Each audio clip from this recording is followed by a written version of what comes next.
In this video, I will show you how to download and install Microsoft PowerPoint for free in 2023.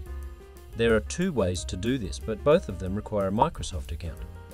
If you don't have one, you'll need to create it. The first method is to open the Microsoft Store, then search for Microsoft 365. If you haven't installed it yet, click on Install. Since I have already downloaded it, I just need to click Open. Then click on Install App. After a few minutes, Microsoft PowerPoint will be automatically installed for you. The second method is to use Google. Search for Microsoft 365 and click on the relevant link. Then click on Install Apps.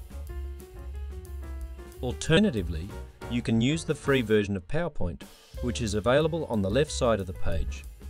If you find this helpful, click like and subscribe. Have a good day